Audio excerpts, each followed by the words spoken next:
మైసూర్ రెడ్డి గారు ముఖ్యంగా ఏంటంటే నిన్న మొన్న చూసాము ఇండిగో సంక్షోభం, ఇండిగో క్రైసిస్. ఈ క్రైసిస్ వెనుక అసలు కారణం ఏంటి? కాకపోతే ఏంటంటే కేంద్ర విమానయాన శాఖ మంత్రి రామ్మోహన్ నాయుడు గారి ఫెయిల్యూర్ వల్లనే ఇదంతా జరిగిందని చెప్పేసి ఒక చర్చ. లేదు లేదు అన్నట్టు కూడా ఇంకో చర్చ. మీరేమంటారు సార్?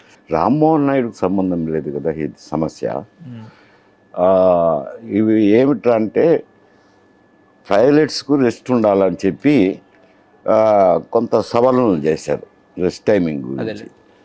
చేస్తే ఆ, ఇతనికి ఇండిగో ఆయనకు విమానాలు ఎక్కువ కొన్నాడు, తర్వాత సర్వీసులు ఎక్కువ తీసుకున్నాడు. తీసుకోవడంతో మొనాపలి అయిపోయింది. మిగతా సంస్థలు సర్వీసులు తక్కువ, వీళ్ళకు సర్వీసులు ఎక్కువ ఉన్నాయి. సర్వీసులు ఎక్కువ ఉండి కొంచెం మొనాపలి అయిపోవడంతో వీళ్ళకు అది ఇష్టం లేదు.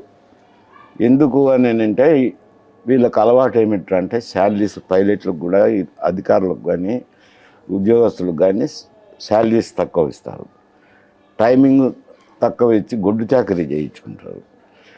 ఇటువంటిది మాకు పైలట్లను ఎక్కువ తీసుకోవాలా, దీనివల్ల పైలట్లు ఎక్కువ తీసుకుంటే కనుక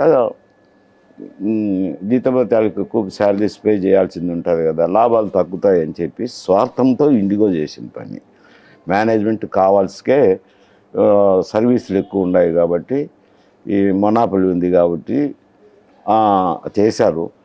ప్రభుత్వం కూడా కొంచెం ప్యాసింజర్లను దృష్టిలో పెట్టుకొని రామ్మోహన్ పౌర విమాన శాఖ అయితేనేమి ప్రభుత్వం అయితేనేమి కొంచెం టైం ఇచ్చారు, 2 నెలలు పొడిగించారు.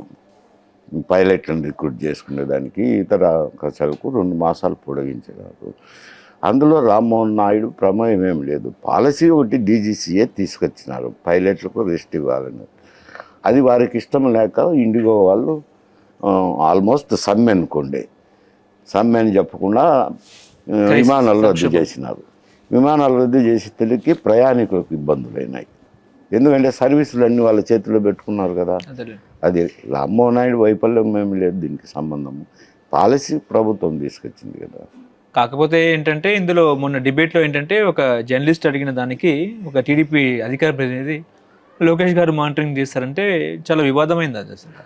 అది ఎవరు అధికార ప్రతినిధి మాట్లాడింది, అది ఏమవుతుంది అని అంటే అది కేంద్ర ప్రభుత్వం. అంటే ఫూల్ చేసినట్టే కదండి. అది పూల్ చేసినట్టు కాదు, కేంద్ర ప్రభుత్వము. కేంద్ర ప్రభుత్వంలో ఈయన పౌర విమాన శాఖ మంత్రులు రామ్మోహన్ నాయుడు గారు ఒకవేళ విషయం ఏందని వాకప్ చేసిండొచ్చు, కనుక్కోండొచ్చు. అంతేగాని క్యూరియాసిటీ, అవుట్ ఆఫ్ క్యూరియాసిటీ ఏం జరుగుతుందని కనుక్కోండొచ్చు. కనుక్కుండేది ఏం తప్పు లేదు కదా. ఇతను అధికార ప్రతినిధి ఓవర్ యాక్షన్ చేసినారు. అది ఇవ్వడంతో ఆయన ఒక ఛానల్ వ్యక్తి ఎవరు నువ్వు ఇన్వాల్వ్ అయ్యేదానికి ఏం సంబంధం ఉంది అది ఇదని ఆయన దానివల్ల బాగా డ్యామేజ్ అయింది కదా. అది ఆయనది ఓవర్ యాక్షనే కదా. ఇక్కడ పార్టీకి ఏం సంబంధం ఉంది? సీఎం గారు కూడా అదే చెప్పారు, అది పార్టీకి ఏం సంబంధం లేదు. ఎందుకంటే అక్కడ ప్రైమ్ మినిస్టర్ని అనుకూలంగా పాలసీలు అవన్నీ నడుస్తాయి. కానీ వీళ్ళు ఆదేశించితే పోయి పౌర విమాన శాఖ మంత్రులు ఇన్ఫ్లుయెన్స్ చేసేది ఏం పెద్ద ఉండదు. అంటే లోకేష్ గారు వారం నుంచే ఇండిగో సంస్థను రిమోట్ కంట్రోల్లో ఆయన నొక్కుతున్నట్టు మాట్లాడుతున్నారు. అంత ఏముండదు. వాళ్ళు కేంద్ర ప్రభుత్వానికే నిరసన కదా, అది రాష్ట్ర ప్రభుత్వానికి కాదు కదా. ఆయన మీటర్లు నొక్కేది ఏముంది? అంటే ఇన్వాల్వ్ అవుతున్నారు లోకేష్ గారు, అనవసరంగా ఇన్వాల్వ్ అవుతున్నారు, జాతీయ రాజకీయాలు కూడా ఇన్వాల్వ్ అవుతున్నారు, ఫోకస్ అవుతున్నారు బాగా అన్నట్టు మాట్లాడుతున్నారు. అది అంత దూరం ఉండదులేండి. అది ఎవరో అధికార ప్రతినిధి తెలుసో తెలియకో ఏదో మాట్లాడిండొచ్చు, ఓవర్ రియాక్ట్ అయిండొచ్చు ఉంటాను. కానీ కేంద్రం అంటే వ్యవస్థ కూడా 2 వ్యక్తుల చేతిలో ఉంది కాబట్టి ఈ రకంగా కూడా విధ్వంసం అయింది అన్నట్టు కూడా రాహుల్ గాంధీ మాట్లాడారు. గుత్తాధిపత్యంలో వెళ్ళిపోయింది అన్నట్టు నిజమేనా? అవును, గుత్తాధిపత్యంలో పోయిందాని వల్లే కదా ఈ వైఫల్యానికి కారణం అని అంటున్నాను కదా. అది ఇండిగో సంస్థకు సంబంధించింది ఏంట. అది ఇండిగో సంస్థకు అది వస్తే కొంచెం అవి అప్పుడు ప్రఫుల్ పటేల్ ఉన్నప్పుడు ఇచ్చినట్టు కదా, సర్వీసులు ఎక్కువ ఇచ్చినట్టు కదా, వీళ్ళకి సంబంధం లేదు కదా. కాకపోతే కొంతమంది అదాని చేతిలో వెళ్ళిపోయింది వ్యవస్థ, అందుకే ఇలాంటి క్రైసిస్ వస్తూ ఉన్నాయి. అదాని ప్రభుత్వానికి వ్యతిరేకం చేయడు కదా. అదాని ఆ వ్యవస్థలో పోయింటే అతను ఒకరికి వినేవాడు కాదులే. ఎందుకంటే భాటియా అతను ఒకరు వినే వ్యక్తి కాదు. ఓకే. అది ఆదాని గీదాని అవన్నీ కేర్ చేసేవాడు అతను కాదు. ఓకే. అతను స్వర్ణిర్ణయం అది. ఇది కొంచెం మెడిల్ చేయాలనుకున్నారు. ఇప్పుడు కేంద్ర ప్రభుత్వం కూడా కన్నెరసేస్తలకి మళ్ళీ తగ్గినాడు. మైసూరెడ్డి గారు, ముఖ్యంగా ఏంటంటే పవన్ కళ్యాణ్ని ఎన్డీఏ పక్కన పెట్టింది అన్నట్టు కూడా చర్చ నడుస్తూ ఉంది. మోడీ గారు పట్టించుకోవట్లేదు అన్నట్టు కూడా చర్చ. లోకేష్ గారిని ప్రొజెక్ట్ చేస్తున్నారు అన్నట్టు మాట్లాడుతున్నారు.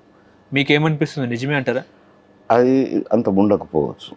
ఎందుకనంటే అది ఏదో పలు రకాల ఊహాగానాలు చేస్తుంటారు కానీ, అంతేగాని మోడీ ఆయన్ని దూరం పెడతారు, ఒకరిని ఉన్న దగ్గర పెట్టుకుంటారు అనేది అంటే రేపు మాపు కూడా బీజేపీకి బలమైన వ్యక్తి కావాలంటే పవన్ కళ్యాణ్ ఉండాలన్నట్టు కూడా ఇప్పటికే సోషల్ మీడియాలో పెద్ద ఎత్తున ప్రచారం జరుగుతూ ఉంది.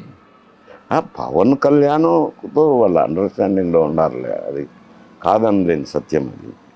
బట్ పవన్ కళ్యాణ్ బీజేపీ తెలుగుదేశంతో అండర్స్టాండింగ్లోనే ఎలక్షన్స్ పోయినారు కదా, ఆ విషయం వచ్చేదానికి లేదు, ప్రస్తావన వచ్చేదానికి లేదు. కానీ ఎవరు అంటే మనం సీఎం గారు నోటు విన్నా, పవన్ కళ్యాణ్ గారి నోటు విన్నా, లేకపోతే లోకేష్ గారి నోటు విన్నా కూడా ఎన్డీఏ ఇంకో 15 సంవత్సరాలు ఇట్లనే కలిసి ఉండాలి అన్నట్టు మాట్లాడుతున్నారు. అంటే జగన్మోహన్ రెడ్డి ఎట్టి పరిస్థితులు రాకూడదు, ఇంకోసారి జగన్కి అవకాశం ఇవ్వద్దు అన్న భావనతోనే ఈ రకంగా మాట్లాడుతున్నారా అంటే ఏం చెప్తారు? నేను అది జగన్ దృష్టిలో పెట్టుకున్నాను. నేను చెప్పను, ఎన్నికలకు ముందే బీజేపీతో ఒక అండర్స్టాండింగ్లోకి వచ్చినారు పవన్ కళ్యాణ్. బీజేపీ ముందు కూటమిలో ఉన్నారు కదా, మళ్ళీ తర్వాత ఎన్నికల్లో తెలుగుదేశంతో కూడా కూటమి కట్టినారు. కట్టినాక అది కూటమి అట్లే ఉండాలనుకుంటారు కదా, ఎందుకంటే రాష్ట్రంలో ప్రభుత్వం ఉంది కాబట్టి అందులో ఆడ రెవెన్యూ తక్కువ వస్తుంది. అందుకోసమని కొన్ని గ్రాంట్స్ కోసము ప్రభుత్వం కూడా, రాష్ట్ర ప్రభుత్వం కూడా కేంద్ర ప్రభుత్వం మీద ఆధారపడాల్సింది వస్తుంది. అండర్స్టాండింగ్ ఉండే గవర్నమెంట్ ఉంటే ఇబ్బంది లేకుండా ఉంటుంది కదా అనే ధోరణిలో వాళ్ళు అందరం కలిసే ఉంటామని చెప్తారు. చూడండి, అంటే ఎట్టి పరిస్థితుల్లో జగన్మోహన్ రెడ్డి రాకూడదు కాబట్టి మేము కలిసే ఉంటాం అన్నట్టు.